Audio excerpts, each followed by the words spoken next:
Support for this episode comes from Omnipod. Wishing you could wear outfits without clips or pockets, dreaming about walking past doorknobs without getting your tubing caught, fantasizing about jumping into a swimming pool without having to disconnect from your insulin pump first? Have you ever seen other people with diabetes living their best tube-free lives with Omnipod and wish you could do the same? If you answered yes, you might be experiencing FOMO, fear of missing out on Omnipod. Good news, you don't have to suffer from FOMO any longer. You can see what you've been missing by giving Omnipod 5, the only tubeless automated insulin delivery system in the U.S., a try for yourself. Fill out the quick online form, see if you're eligible for a free trial. Go to diabetes-connections.com and click on the Omnipod logo. For full safety risk information and free trial terms and conditions, also visit omnipod.com/diabetesconnections.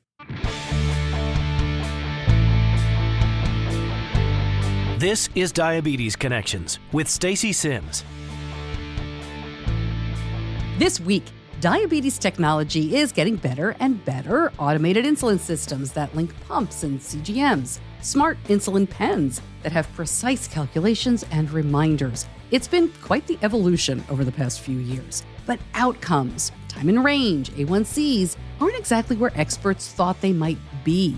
I'm talking to Dr. Stephen Ponder about why that is, how a social media post he shared about this caused a strong reaction, and what does work better for long-term outcomes. This podcast is not intended as medical advice. If you have those kinds of questions, please contact your healthcare provider. Welcome to another week of the show. I am always so glad to have you here. I'm your host, Stacey Sims. You know we aim to educate and inspire about diabetes with a focus on people who use insulin.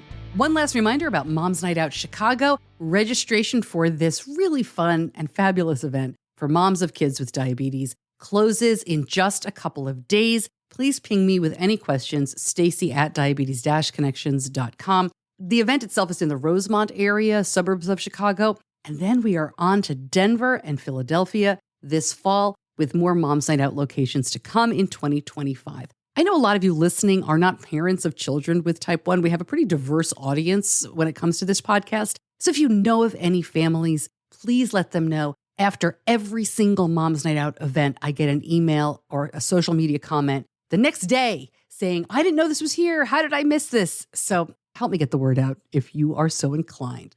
Okay, so here's what we're talking about this week. Recently, a study came out that showed that despite the latest and greatest in diabetes technology, people with type 1 are still having low blood sugars and still having impaired awareness of that hypoglycemia. This came out in the ADA publication Diabetes Care. I did talk about this a couple of weeks ago in one of our In the News episodes, but I'll link up the original study with this episode. What caught my eye really, though, was a post that Dr. Stephen Ponder shared. I'm going to quote him in full during the interview. I'll give more context there. But all you need to know is that Dr. Ponder is one of the nicest and most understanding people in the diabetes community. He's lived with type 1 himself for almost 60 years. And in his post, he seemed kind of impatient with people with diabetes, which is why I reached out to him. It seemed weird, and I am so glad I did. We had such a great conversation about this. If you're not familiar, Dr. Stephen Ponder is a longtime endocrinologist. He's also a CDCES, a diabetes educator. He is the medical director of Texas Lions Camp, and he is the author of Sugar Surfing, which is all about dynamic diabetes management. I've spoken to Dr. Ponder several times before for this show, and I always think he would be such a reassuring voice to hear for new families. But this conversation is one that I think people who've lived with diabetes for a long time can hear too. Many of you, I know if you're in the Diabetes Connections group, I know many of you commented on Dr. Ponder's comments as well on social media. It was just a really interesting take. Okay, Dr. Stephen Ponder, right after this. Our endo, the amazing Dr. V, always told us that if you use insulin, you need to have emergency glucagon on hand as well. And that's why I'm always happy to talk about Gvoke HypoPen. Gvoke HypoPen is a ready-to-use rescue pen. Gvoke HypoPen is a ready-to-use rescue pen for treating very low blood sugar in people with diabetes ages 2 and above. If you take insulin or sulfonylureas, you are at risk for your blood sugar going too low. Low blood sugar emergencies can happen unexpectedly, and they demand quick action. You need a safety net when it matters most. Be ready to treat a very low blood sugar with Gvoke HypoPen. Find out more, go to GvokeGlucagon.com/Stacey. That's GvokeGlucagon.com/STACEY. Gvoke should not be used if you have a tumor in the gland on top of your kidneys called pheochromocytoma, or if you have a tumor in your pancreas called insulinoma. Visit GvokeGlucagon.com/risk for safety information.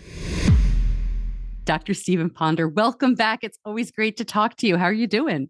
I'm doing great today, Stacey. How about yourself? Doing very well and excited to welcome you as you begin. Is this your 59th year, did you say, with type 1? Getting close. Yes, it is.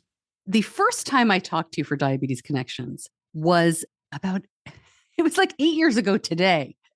It was, as we're speaking in March, it was March of 2016. And you were really just marking at that time, around 50 years with type 1. But I'm thrilled to have you back. You've been on much more than that. Before we jump in, any words of reflection? I mean, this is a long time to live with something very difficult. Well, my perspective is three-part. One is living with this condition, like you said, for so long. Second is having been a healthcare professional who specializes in the care of this condition for largely children and adolescents, but quite a few adults as well in my past. And third is being a certified diabetes education specialist. I think I'm the second or third longest position to hold that certificate. So I'm a diabetes educator, I'm a diabetes care provider, and I'm a person with diabetes. So I have a very interesting 360-degree perspective. The only thing I'm not is a parent of a person with diabetes like yourself. So that's where we complement each other so well. We have different points of view.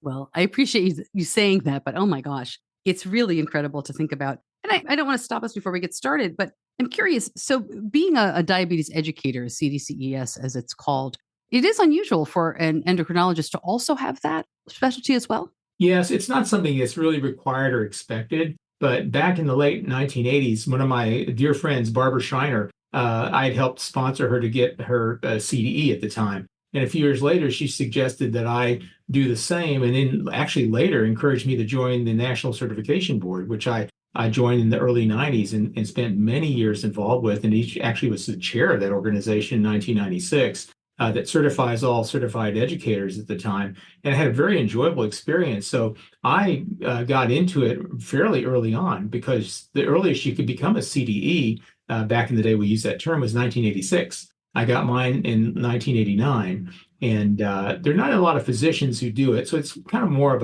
I may call it a pride thing, I suppose, but just because I enjoy doing it and I enjoy teaching. And I had all those years, even up until then, working at the children's camp, teaching lots of kids and of course, parents of children with diabetes. And so I really embraced it and I really enjoyed doing it. And I still like doing it. Teaching is what I've always enjoyed doing. And in fact, that was on my personal statement I used for medical school. I wanted to teach, and not just students, but patients as well. And I continue to do that to this day. Well, I wanted to have you on for a variety of reasons. It's always great to talk to you. I always learn something. But you put up a Facebook post not too long ago that really caught my eye, and I want to break it down. I want to talk about this. So your post said, insulin pumps might be getting smarter, but some patients are compensating for that. You are one of the nicest guys I know. That hit me as a little harsh, perhaps. We're going to unpack why you said it. And then my response at the time was, counterpoint, type 1 diabetes is really hard to manage all day, every day by a human being person. You agreed. We talked about it. We commented a little bit on Facebook and you were like, yes, of course. But let's talk about it on the podcast. Let's dig in. I give you the floor first. What were you talking about here? Well, I realize it's a bit of a cheeky comment to make, and I'm not known for making those kind of comments, but it really is a reflection of my experience in all the patients I've seen over my entire career.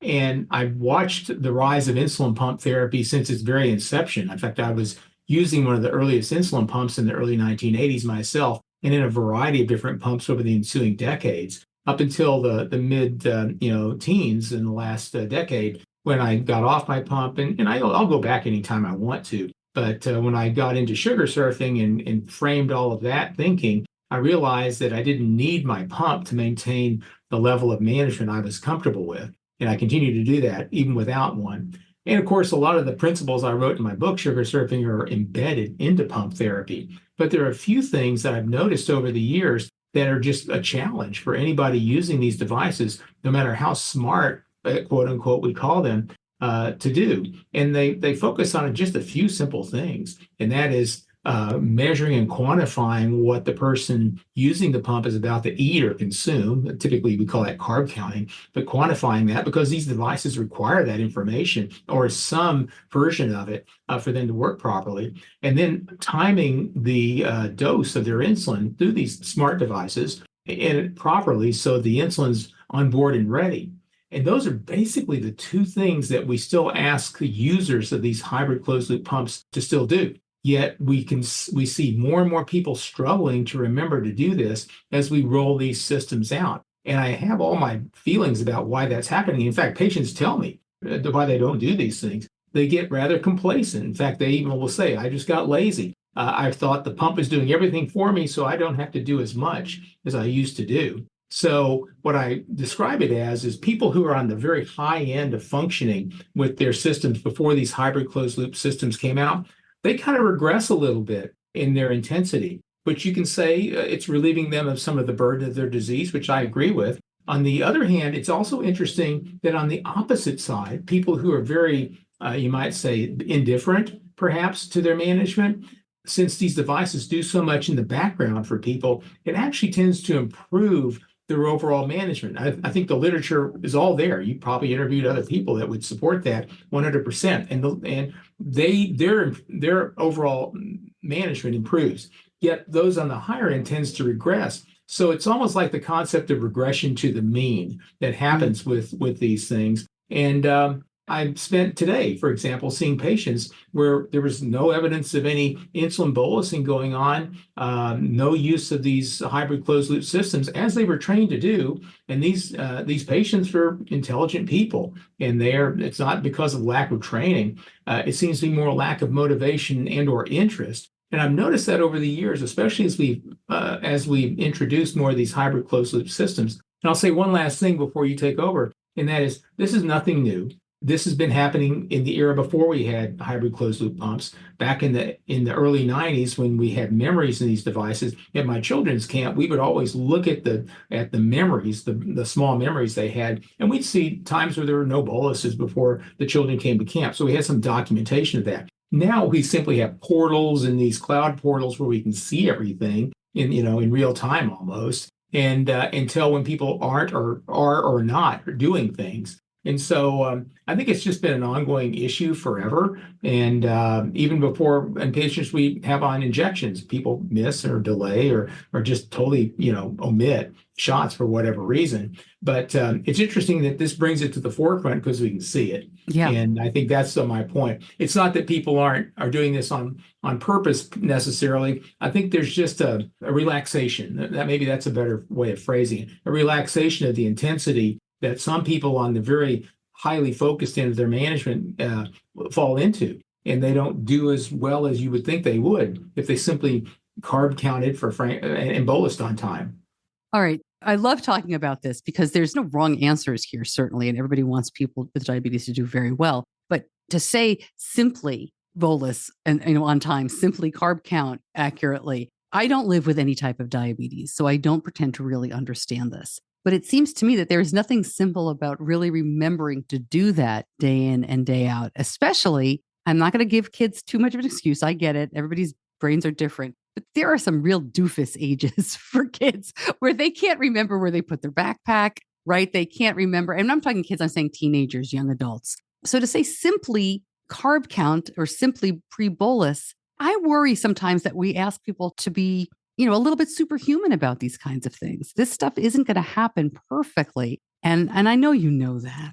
Yes, absolutely. And again, maybe I used the wrong word. I misspoke in using simply. Yeah, there is a timing issue, and even the various systems require different timing aspects. And for example, the Omnipod 5, it's clearly stated you need to bolus well before the meal because of the slow nature of the delivery of the insulin. Mm. And I know we can play games with the type of insulin we use and use faster onset insulins like Fiasp and Lunjab and such. And with the other pumps too, you'd like to know that you got the insulin on board before you ate. And I realize at school, for example, and there's nothing simple about schools. A lot of my patients can't bolus at all until the food's right in front of them, or their school nurses won't even let them bolus. So they'll have on their Dexcom clarity reports this big mountain right in the middle of the day when everything else is going well, not because they're any fault of their own, but because their school personnel are more reluctant to be, timing the insulin doses in front of the meals. The origin of my comment is, most of these young patients and adults,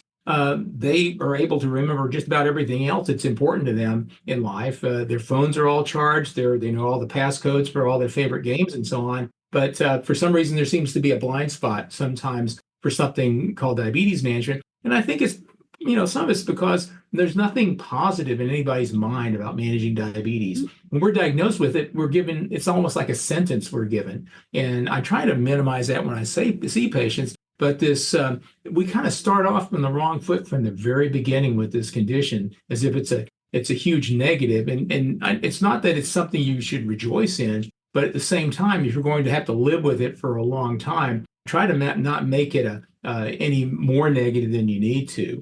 And I think that's an important part of the whole issue of diabetes is how we frame it. And I think framing it in as much of a can-do fashion as I know you like to do and I like to do is really the secret to getting long-term success. And realizing a lot of these youngsters go through phases of their life when they're adolescents and they don't want to be different in any way from their peer group. And I totally get that. Or maybe even their family members or other loved ones are pressuring them in ways that I'm not aware of. Or they may be getting bullied at school about their diabetes. There are lots of hidden things that don't always bubble to the surface in a clinic visit. I will say that. And so I have to kind of read between the lines about what might be driving somebody's indifference or even frank apathy to even doing anything but the bare minimum of their self-care. What works? When you talk to a young person or an adult with diabetes and hey, you're missing a couple of meal boluses a week. They're respecting their diabetes. They're not completely ignoring it. They're not trying to hide it, but they're missing some boluses. They're saying, well, all my meals are 30 to 40 carbs, right? They're just guesstimating. What has worked for you? Right back to our conversation. But first, Diabetes Connections is brought to you by Dexcom. Diabetes doesn't always have to interrupt your day. Dexcom G7, a continuous glucose monitoring system, sends your glucose numbers to your phone or receiver. Know where you are and where you're headed without finger sticks and without interruptions. Dexcom G7 is the most accurate CGM, and it's covered by Medicare. Learn more, go to diabetes-connections.com and click on the Dexcom logo. Finger sticks required if symptoms or expectations do not match readings. See user guide for instructions. Data on file must meet coverage criteria. For full prescribing information on risks and benefits, visit Dexcom.com. I think, honestly, looking at everybody on a spectrum, I realize that people miss boluses. That's always happened. It's always going to happen, I think, as well. Mm-hmm. I think that the issue is to try to make it as minimal as possible. But also, I'm also trying to teach at the same time that coming in and twisting the knobs on the pump settings is not going to be the solution. That was the old school way of doing it. Somebody comes in with, say, an out of range reading. We didn't have sensors forever. We had A1Cs. And so, for example, the A1C was up to 8.5 or 9. And so somebody would come in and we have a tendency to change a basal rate or change a carb ratio or a correction factor and such with some thought that, well, that's going to fix everything. When in reality, the pump wasn't being used, effectively in the first place. So it's really shifted the focus on maximizing engagement with the device in a positive way and understanding that some people are distracted, that some people have ADHD, some people have things on their mind and they may just omit their dose. And it's a real thing, and I'm not expecting to eliminate that. I'm just trying to minimize it, to keep it to as low a level as I possibly can. And also, the earlier we hand off full management of the diabetes to younger kids, probably shouldn't be surprised we're going to see more of that happening. So we have 10 and 11-year-olds that are mainly making all their own bolus calls. Yeah. That could be challenging. And then some kids can do it. Don't get me wrong. We know that some kids are just right on it and they'll stick with it and they won't even tend to back down on it. They'll do very well. But a lot of kids are not really ready for that, and they need some shared responsibility. And I think we've talked about that before. You talked to other experts about shared responsibility. And that's not the same thing as doing things for people, but working with them side by side. And that can be a tough balancing act for any parent with any child with any chronic illness, much less diabetes. Well, I will say the advice that you certainly gave us and others years ago about that shared responsibility was really helpful. It's tough when they're in middle school and they do not want your help, but you still have to give the help. But, a little give and take, and then coming out the other side really well, I think worked for us. I think, we got lucky in many ways, but man, that you brought it back because we don't share responsibility now. He's 19, but woof, you brought back some memories for me talking about that. There is a study that we want to talk about a little bit too. There's this study that talks about how hypoglycemia still persists and impaired awareness of hypoglycemia persists despite use of diabetes technology. I would love to talk about that a little bit because I think many people felt, well, these AID systems were never going to go low again, but that's not the case. I had something else to my discussion about the earlier material. Sure, go ahead. And that is that there is a certain percentage of people I've seen over the years, and I know that every other practitioner will tell you the same thing. There's a certain percentage that carry this latent or even overt fear of hypoglycemia. And that may be underpinning some of their reluctance to be either aggressive bolusers or to bolus at all sometimes. I run into that. And that's a very difficult barrier to address with families, especially the parents of younger children who are fearful due to an episode or two of low blood sugar, maybe severe, where they needed to use glucagon. They're now gun shy, for lack of a better term, to bolus their children before meals. They wait until after the meal, until the meal is completely consumed, which creates an automatic mismatch and a tendency to have a lot of spiking after the meal. But it's a conscious choice. And it's a hard thing sometimes to get people to back away from doing. That's probably 2/3 to 3/4 of one side of that group. The other side, there is a group that has an intense fear of hyperglycemia, the other end. And you'll see those individuals or families being very aggressive bolusers to the point of having lots of, low readings under 70s, a significant below time in range, somewhere in the order of 10-15% sometimes, but it's a conscious choice. They don't want anything in the 140 or higher range. And that's not as large a group as the other, but those are the other areas that those of us that provide care for folks try to navigate through. And they're very difficult to challenge because that's just a very tightly held belief in those cases. So I just wanted to say that's also out there we have to navigate all the time. In regards to the low blood sugars, I wore a pump system for 35 years before I got off a number of years ago, but I never was on a hybrid, and I have not yet worn the hybrid loop systems yet because they're so new, and I'm doing so well with my MDI right now, so I've not done that. But no, hypoglycemia is a real thing, and a lot of it's our management. And I regret having said the word simply because that's probably not the best word to use. It is a relatively complicated setup, but not just bolusing and carb counting, but the timing and when you eat, how much you eat. You can even organize the order in which you eat. For example, if you're low, you're going to eat your carbs first. If you're high, you may eat your vegetables first and wait for the insulin to kick in and eat the other stuff later. So there are all sorts of little nuancy things that one can do. So I think that low blood sugar, it happens to any of us who especially run a tight ship with our diabetes. Even with some of these hybrid closed loop systems. But I think some of the errors that creep into our management do include, like I said before, timing of insulin, what's the best time to pull that trigger, and then quantifying what's in our meals. And I'll be the first to say, after you said 59 years, am I a carb counting expert? Heaven forbid, no. I look things up. I know my favorite foods. But that doesn't mean that I'm going to be spot on every time. And it really doesn't mean that if I eat the same thing every day, my body's going to respond to the foods the same way they did on Tuesday as they did on Thursday. And so I know there's always a certain degree of uncertainty in our management that can result in either unexpected highs or unexpected lows. I appreciate that. I know you didn't mean simply as in a dismissive way, right? It's just a question of these are the things you're supposed to do and you will see better outcomes. We are humans and we don't always do them. But I'm curious, I didn't realize, frankly, that you had never tried an AID system. One of the best things I think is we used to try, and we were terrible at this, Dr. Ponder. We would try to think, okay, We know Benny has basketball practice. So we would try to change the setting. We would have a basal rate that was different for sports. And we would try to remember to click over to it 2 hours ahead of time or whatever we were supposed to do. We would never remember. And I always said, I want an insulin pump where I can pre-program it. Like, my phone, I can pre-program different things to click in, or even my VCR back in the day, I could pre-program.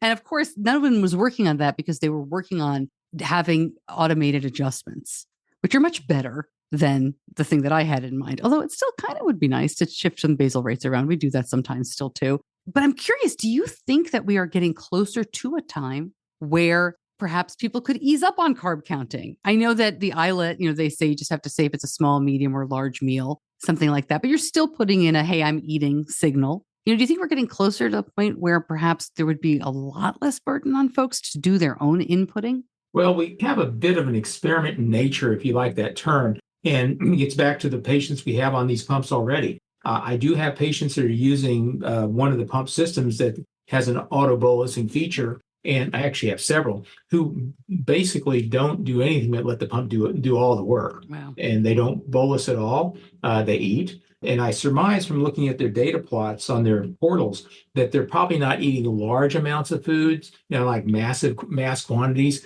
but you'll see the auto bolus feature of the pump kick in as they have the rises and the basal rate adjustments go on, and blood sugar will go up and it'll come on back down. And they'll have a small spike. But the net effect on time and range is they're still doing in the 60s to 70% time and range. They're pulling A1C values in the mid sixes with that. And these aren't people who are in honeymoon. These are people who have had their diabetes for some time. So when you compare that to people that are having A1Cs on other systems that are 9 or 10, they're still using the same systems, but not everybody gets the same results from that behavior, but some do. And so it kind of begs the question is some people may already be there or getting something they're happy with, and they don't see any need to work any harder, yet they're enjoying the benefit of what they would consider as normal a life as they can with these systems. And I'm not talking about the newest one we always have to do as a meal announcement now. These are existing pumps that have been around for several years now. It's hard to go in there and ask people to make changes when they're happy with the results. And I don't, quite honestly. If they're happy with it, it's working for them. It may be I reach a point of diminishing returns and trying to encourage them to do something they're not quite ready to do. And that's really what I do with everybody, Stacey. I have to kind of figure out where they're at. I had a couple of 13-year-olds in today who are just really, in a 13-year-old mode. They're just being a bit indifferent. And I just have to wait for them to kind of grow up. I want to support them. I tell them that. I'm not here to yell at them or anything. I just want to make sure when you're ready, you're ready. But, encourage you to do these basic things like quantify what you're eating. Try to get your insulin on board before a meal if you can. And I've taken care of enough people over almost 40 years now to see a lot of these folks go through that phase and then emerge on the other side much stronger. So it's not like it's the end of anything. It's just a phase that some people pass through. And conversely, on the other side, I have people who are 12, 13 who are just totally spot on. You'd think they're prodigies in some way. And then they're 17, 18 and they go off the rails, and they don't. They just start not doing things. So there's no guarantee at any point in somebody's life, just because they had a consistent run of doing well, that that's going to stay that way. And I know that. And so I just try to not push them too hard in one way or the other. I'm just there to support them, praise them for their efforts, not their results. That's always important. Praise for the effort, not the results. And just encourage them to be the normal people that I want them to be. That's always been the goal, is normality. I don't focus on numbers, you know that. I don't focus on the good and bad stuff. We've talked about that before too. My comment that originated this whole discussion was that I've just noted there are a lot of people who just really fall back on these machines to do a lot of their work. And all the published data, you may have already spoken to these authors last year that are coming out using these systems are acknowledging improvements in their time and range that are occurring with the hybrid closed loop pumps. A lot of it's driven by auto bolusing features of these devices. And I agree with that completely. It would be nice if it was accompanied by people who were more attentive to more details, but I think you're right. That adds more burden to the management of diabetes, but a lot of people would like to be free of. Yeah. I'll throw an example in here, and Benny would share this and has shared this on the podcast, so I feel really comfortable. We really struggled in middle school, and I say we because he struggled with the diabetes, and I struggled with worrying about him because he would often forget to do a lunch bolus And then he would never look at his pump in the afternoon. So he would often come home from school very high. And it was really difficult to manage that. As a parent, you don't want to yell at them. Like you said, you're trying to talk them through this and understanding that they're not that mature and we get it. And, but it was really frustrating. And when he got Control IQ, and, there are many automated systems, but we went with Control IQ back then. And when he started using that, he was more mature, so he missed fewer boluses. But even when he did, those auto corrections kept him more in range and everything got a little easier. So it definitely keeps you in better control. But if you miss those boluses, like you said, and he still does, he's in college, he's busy, he's the first to admit, like, oh, no, whatever.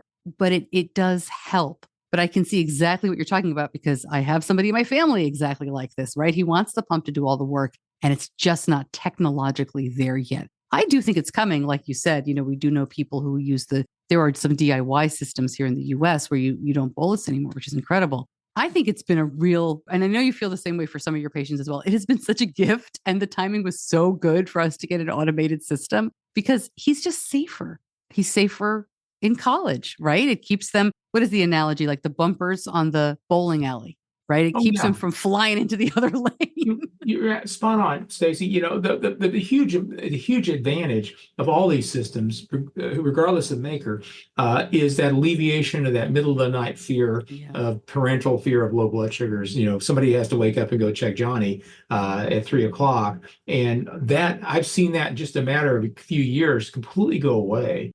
For families who used to just get sleepless nights, fearful that their child was going to have a low. And that's really just virtually gone into the wayside there. So that's a huge benefit, not necessarily to the patient, it certainly is to the patient, but also to the family caring for them, because it's less of a mental burden on them. No, I could not be more endorsing of these systems, and I prescribe them all the time.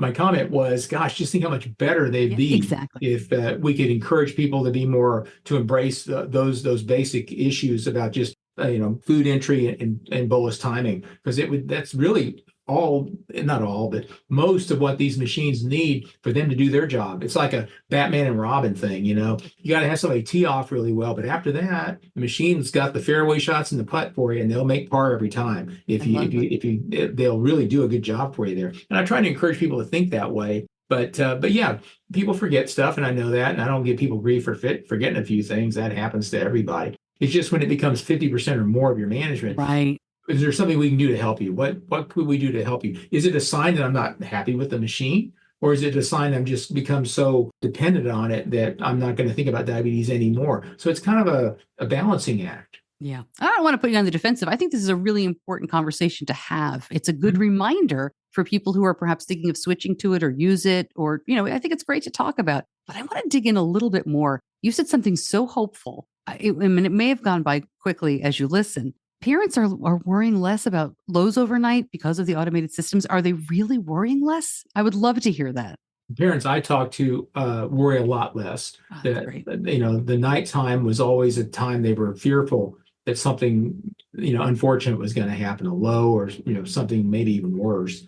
And as we've rolled out these systems over time, I'll ask, what are you getting, Mom, out of it, and Dad, or whatever? No, I'm getting no lows at night. I'm not worried as much. I watch those trend lines just level out overnight with these hybrid closed loop systems. And that's a great relief. That's a great burden that is lifted. And it's not just one parent, a family. Many families tell me this. It's become kind of the norm compared to those that were using old, standard pump systems in the past, or MDI. For that too. So yeah, absolutely. It's a huge benefit to the parents, even irrespective, so much so that even they will accept a lot of the inaccuracies of the use of the device during the daytime hours by the teen or the child, because they get so much benefit overnight. Yeah. So that weighs disproportionately in favor of the benefits of the pump in many parents' minds. It was the first thing that we noticed, certainly, was that overnight line. It was amazing. Hey, let me give you the opportunity while I'm here to talk about camp.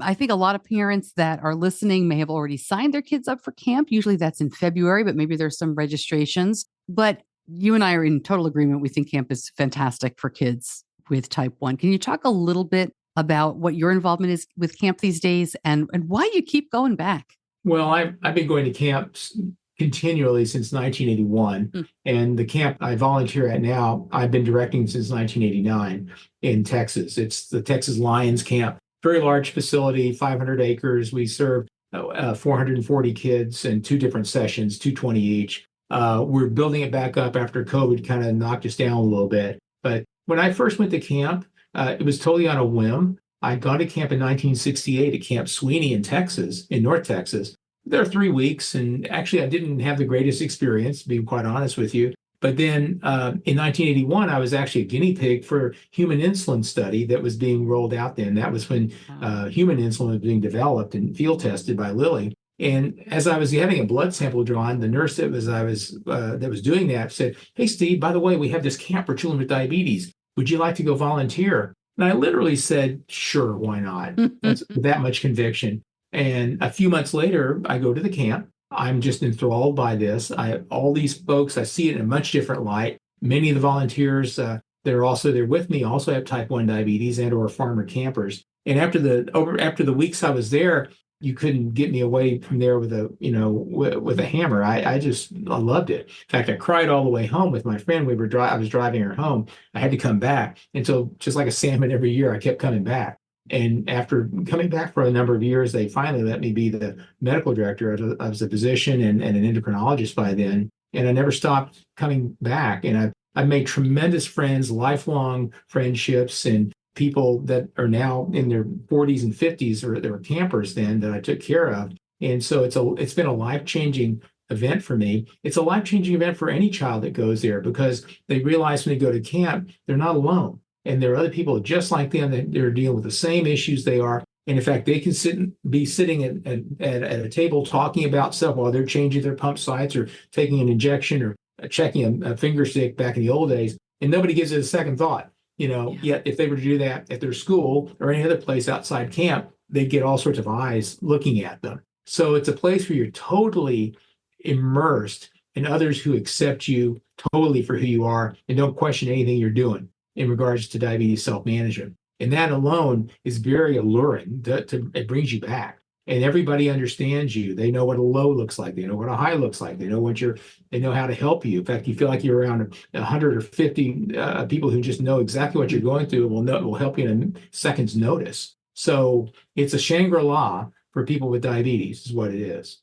That's amazing to hear. One of the things that I tell parents, because I get a lot of questions about camp in my local group, in my national Facebook groups, there's a certain time of year where people will say, "What about this? What about that?" And I always tell them, you really should call the camp or email the camp director, because they will address this. They've heard this question a million times before. And sometimes people say, "Well, I don't want to look like a pest. I don't want to be that parent. They're almost afraid to ask these questions." Let me ask you, as a staff person at camp, they should call you, right? They should email you. It's okay. Or maybe not. Well, camp is for kids to have fun with other kids. I don't mean during camp. We want parents to leave their kids at camp. They're in good hands. Everyone there knows what they're doing. And if anything, that's a break for the parents. A lot of times, our first-time campers, the parents will hover in town. This is a residential camp, mind you, not a day camp. Sure. But they'll hover around town, and when they pick up their son or daughter at the end of the week, all they hear from the camper on the way home is how wonderful they had, all the friends they made, all the things they did. And then next year, when they come back to camp, parents just drop them off, and they're heading for the sunset. And they have a week to themselves. They don't have to worry about their kids' safety. They know they're going to be well treated. And that's great evidence of the success of programs like ours, is they take that burden of watching over their kid all the time, and we're doing that. Now, in this era of sharing and all this other data, that doesn't free people from that connection. You have to kind of try to sever that. And I know that all camps don't do that, but our camp does. We don't do that. And we want those kids to have a great time, not be connected to the outside world. We have their back. We have 60 medical staff and 100 counselors there. The staffing is about 1 to 2. One camper for every 2 staff. And it's well staffed. And we know pumps, 60% of the kids are on pumps and sensors. We know all the technology. We got experts there. But that's important for the parents too, to give them the peace of mind that their son and daughter can have a very safe and enjoyable experience. And we'll call them if there's any issues. If anybody has a severe low, they get called. If anything were to occur where we need to send them in town to the emergency department, they get called. We'll have years when none of that happens. We're just so on top of everything, we're able to prevent or minimize these things from occurring. So that's what I am so much proud about at the camp that we run, is that we have so many experienced staff, literally a couple, 300 years of experienced staff total that are there, that are able to mitigate anything that could possibly go wrong. And we understand that everybody there is on pumps themselves or sensors. And so we understand diabetes well. Now, we respect every child as an individual, and we want to make sure that the parents know that. But our goal is to make sure the kids have fun, they're safe, and maybe they learn something. And it comes in the order of being safe. Safety is number one at our camp. Learning something is in there, and having fun is also in there too. But safety is number one with all, and it should be with all camps. Anybody you've interviewed from a camp, safety is job one. No doubt. Before I let you go, when I first talked to you for the show 8 years ago, you said the way you knew a kid was going to be okay, a kid diagnosed at any age, you knew they were going to have long-term success with diabetes if they had family support. And you meant that as, physical support. They were there, they were helping, but they were also really checked in, compassionate, empathetic, and got to know diabetes. 8 years later, does that stand up? Do you still feel that way? Oh, absolutely. Without a doubt. I mean, that gets reaffirmed every day when I see families. And that comment came shortly after I'd become a 50-year Joslin medalist. And somebody on our closed Facebook page asked, why do we all live 50 years in an era where we didn't have all this fantastic technology? And somebody made a comment, because we had great families. And I don't mean genetically great families, but just families who cared and attended to our needs. And that was probably the gist of our discussion. And that's still very true now. So one of the first things I ever ask about a family when we have a newly diagnosed boy or girl with diabetes is, what's the family structure? How does the family function together? The siblings, the extended family. And I'm always speaking with our social worker who can kind of help us find out, are there things we need to help the family with? Are there financial issues? Are there relationship problems? What are the things that might impinge on the family's ability to function to the best needs of the boy or girl? And that has still been my go-to in terms of being able to anticipate and hopefully mitigate any potential negative influences that come from family dysfunction that may be existing before a diagnosis occurs. So yes, I'm very focused on the well-being of the family as part of that. And so to your point, yes, if the families are sharing responsibility well, mom and dad are sharing, and it's not just mom's job, it's not just dad's job, siblings aren't resentful. I mean, a family is very complicated. Families are messy. You and I both know that. Oh, yeah. And so we have to be mindful of that. It's not just the insulin doses and what sensor we're getting them or what insulin we're prescribing or all that. It really is knowing your family. That is the secret to success, because all I've seen over the last 50 years of living with this are changes in technology, but families are still families, and dealing with their challenges is the secret to managing diabetes well. I love it. Well, I hate to say happy, but I'll say happy diaversary for 58 years of living with type 1 and on to your 59th. As always, terrific advice, down to earth, realistic stuff, and always looking to the future. So Dr. Ponder, thank you so much for joining me. Thank you, Stacey. I'll try to keep my Facebook comments to being less cheeky. I love it. Thanks again. Thank you.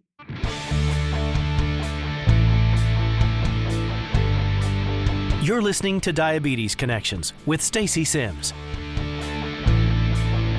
I could have continued that conversation for another hour. I love talking to folks like Dr. Ponder. He is so insightful. I mean, after living with diabetes for nearly 60 years and seeing patient after patient and seeing so many go through the same exact things, I'm really grateful for his wisdom and his accessibility. And I should also tell you, he texted me quite a few times after that conversation. He was really a little upset that he said simple, right? That it's simply do these things. He knows it's not simple. He knows it's complex. He has so much compassion and empathy for people with diabetes. And I know that came through, but I know he's hoping that it came through.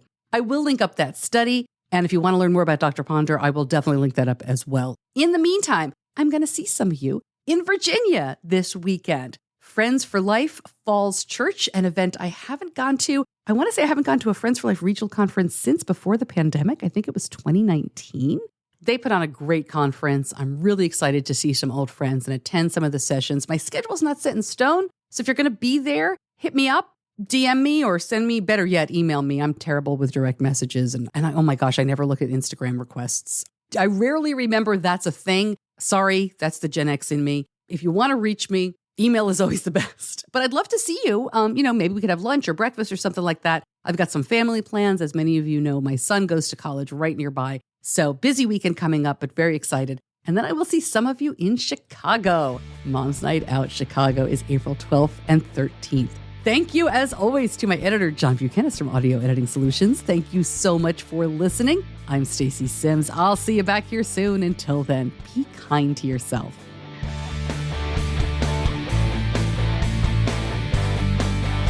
Diabetes Connections is a production of Stacey Sims Media. All rights reserved, all wrongs avenged.